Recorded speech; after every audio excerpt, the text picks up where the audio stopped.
நல்லது ரசிகர்களே, திங்கட்கிழமை வணக்கம் நேத்ரா நிகழ்ச்சியின் முதலாவது நேர்காணல் பகுதியோடு நாங்கள் இணைந்திருக்கின்றோம். ஆன்மீகத்திலும் சமூக சேவையிலும் ஒரு முதன்மையான ஒருவராக திகழ்ந்து கொண்டுள்ள ஒரு துடிப்பான ஒரு ஆளுமை இன்று எங்கள் நிகழ்ச்சியோடு இணைந்திருக்கின்றார்.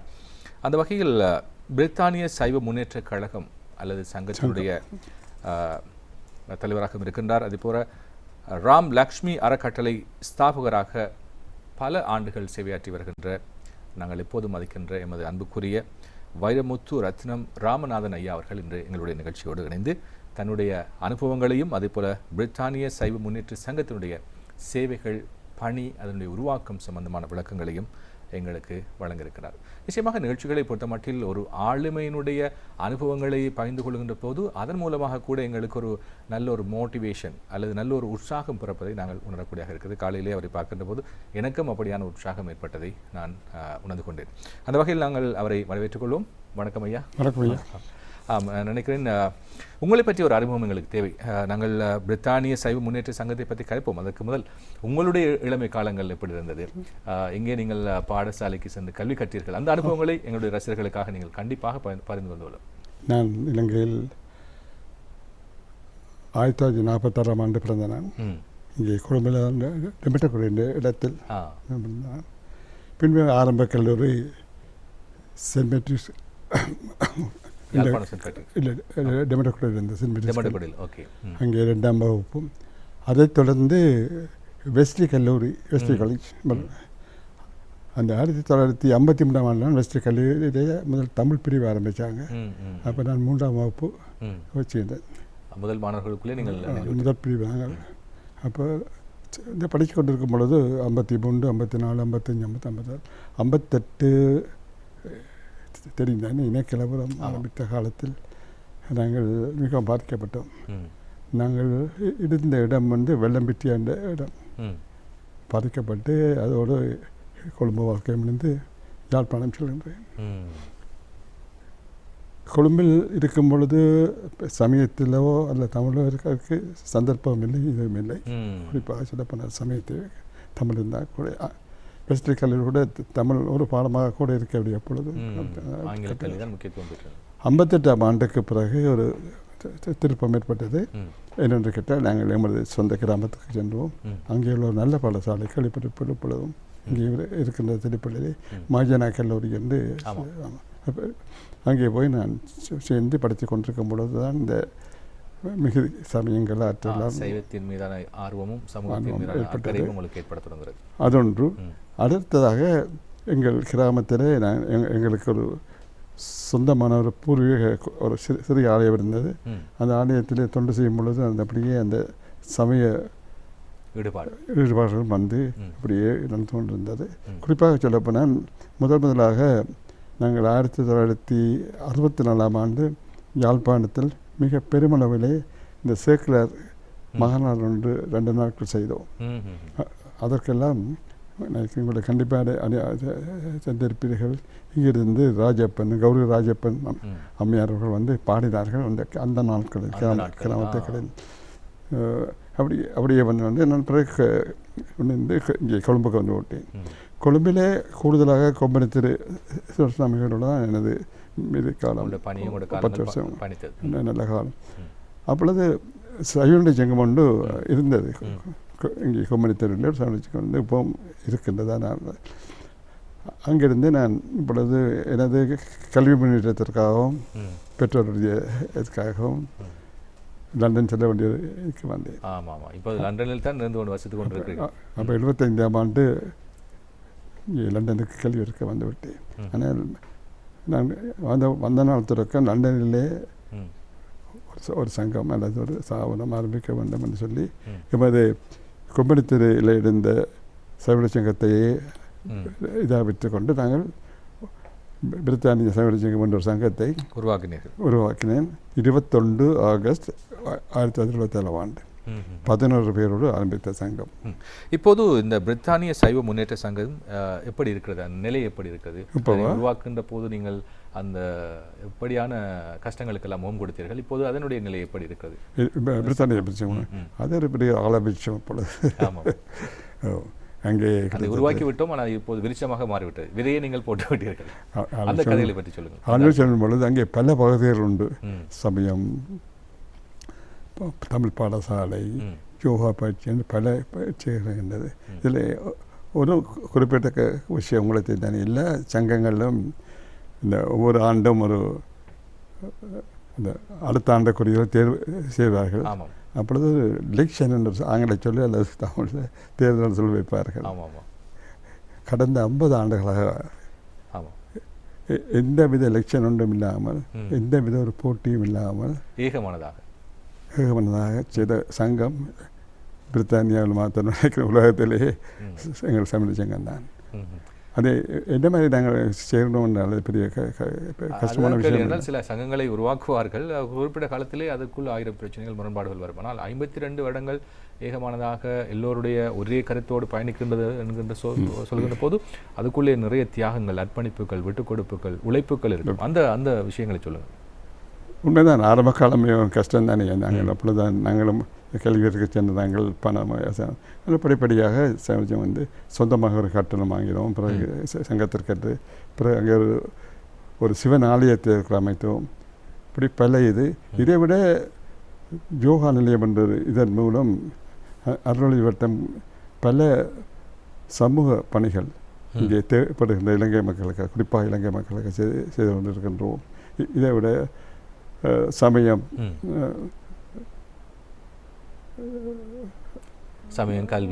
கல்வி, தமிழ் பாடசாலை என்ற 9 பிரிவுகள் இருக்கின்றன. அதுக்கு 9 செயலாளர் இருக்கின்றார்கள். அப்படியே சங்கம் இப்பொழுது மிகவும் சிறந்த முறையில் நடந்திருக்கின்றது. தற்போதைய தலைவர் மாணிக்கம் இந்துசேகரன் என்பவர் கடந்த ஆண்டு தலைவர். நான் குறிப்பிட்டது போல எங்கள் சங்கத்துக்கு ஒரு எல்லாரையும் விட ஒரு விஷயம், இந்த ஆண்டும் 25 கமிட்டியாக, அதாவது ஆட்சி குழுப்பினர்கள் ஒரு தினம் போட்டி போடையில்லாதல்ல, போட்டாலும் முதலே கதைச்சி அவர்களை நிப்பாட்டி அந்த வாக்கு போட்டு கையில் அதெல்லாம் இல்லை. இது வேறு 14 தலைவர்கள் எல்லாம் வந்திருக்காங்க. நாங்கள் எல்லாரும் நானும் இருந்தேன். நான் தற்பொழுது முக்கியமாக காப்பாளராக இருக்கின்றேன். இந்த சங்கத்தின் வரலாற்றிலே நாங்கள் 25வது ஆண்டு வெள்ளி விழா கொண்டாடினோம். அப்பொழுது இங்கே 40 கஷ்டப்படுகின்ற இலங்கை பள்ளி 40 திருமணம் செய்து வச்ச நாங்கள். அதே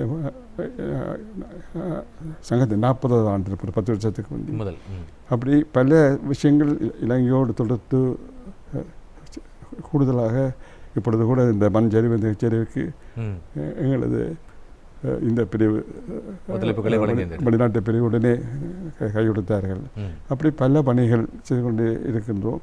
இப்பொழுது நாங்கள் எதிர்பார்க்கின்றது அடுத்த ஆண்டு ஆகஸ்ட் மாதத்தில் வருகின்ற பொன்விழாவை அதை எப்படி சிறப்பாக கொண்டாடும். 50 ஆண்டுகள் என்கிட்ட நாங்கள் இந்த சங்கம் ஆரம்பித்த காலத்தில் அங்கே ஒரு கோயில்களும் இருக்கவில்லை. பிரித்தானியாவில் ஒரு கோயில்களும் இருக்கவில்லை. அப்போ ஏதோ ஒரு சமய இதுவும் தேவைப்பட்டது. அப்போ நாங்கள் அந்த ஆரம்ப காலத்திலே வீடுகளில், இல்லங்களில் தான் கோயில்களை உருவாக்கி அதில் வழிபாடுகள் அப்படிப்படி இப்பொழுது இன்றைக்கு 38 கோயிலோ 40 கோயில் இருக்கின்றது. அது அப்படி இருந்தாலும் நாங்கள் சமணசங்கம் தண்ணி இருக்கின்றது. குறிப்பாக நாங்கள் ஒரு மிக முக்கியமான செயல் செய்கின்றோம். ஒருவர் மரணித்தால், அதாவது உங்களுடைய சங்கத்தில் ஒருவர் மரணித்தால் சொன்னார் அவருக்கு வேண்டிய முழு விஷயங்களையும் செய்கின்றோம். அதாவது எங்களுடைய சங்கத்திலே ஒரு யாப்பு உருவாக்கப்பட்ட ஒரு சைவ குழுக்கள் இருக்கிறார். அந்த முழு மரணத்தை நாங்கள் ஏற்றுக்கொள்வோம். அதுக்கான முழு செலவையும் உங்களுடைய சங்கம் ஏற்றுக்கொள்வோம். இந்த செலவில்லை, அதன் ஏற்பாடுகள் நாங்களே செய்து எல்லாம் முழுதையும் செய்து நாங்களே செய்து அது அவைக்கு ஆறுதல். அப்படிப்பட்ட காலத்தில் அது அந்த சேவை ஒரு முக்கியமான சேவை இருக்கின்றது. அதற்கு நிரந்தரமாக எங்கள் ஒரு சைவ குழுக்கள் இலங்கையிலிருந்து இருக்கின்றார். 2 வருஷத்துக்கு ஒரு முறை பிரித்தானிய விசா திட்டத்தை போய் வந்தாலும் உடனே இன்னொரு அப்படி அது மிகவும் மக்களுக்கு வந்து ஒரு இது. அதே மாதிரி ஒவ்வொரு திங்கட்கிழமையும் பகல் ஒரு 50 மூத்தோர்கள் கூடி கதைச்சி சாப்பிட்டு தங்களுடைய அனுபவங்களை பகிர்வதோடு ஒரு அப்படி பல விடயங்கள் செய்து கொண்டே இருக்கின்றோம். இப்பொழுது 12-15 வருஷங்களுக்கு முன்புதான் எங்களுக்கு என்ற ஒரு ஆலயம் அமைக்க வேண்டும் என்று அதே எமது சங்கத்தோடு சேர்ந்த கட்டிடத்தில் ஒரு நடராஜர் ஆலயம் அமைத்தோம். அதில் என்ன சிறப்பு கேட்டால் இந்த நடராஜர் ஆலயம் சிதம்பரத்தை போன்ற தமிழ்நாட்டிலே சிதம்பரத்தை போன்ற ஒரு அமைப்பை ஒத்தியதாக அங்கே உருவாக்கப்பட்டது. அந்த நடராஜருக்கு போட்டிருக்கிற கூரை கூட தங்க மூலம் பூசப்பட்ட கூரை. அப்படி அந்த சிதம்பரத்தில் மடி தான் இங்கே இந்த கோயில் நடக்குது. அங்கே எப்போ கொடியேற்றமோ இங்கே கொடியேற்றமோ நடந்து திருவிழா நடக்குது. அப்படி பல பணிகளை செய்து கொண்டிருக்கிறோம், தொடர்ந்து செய்வோம்.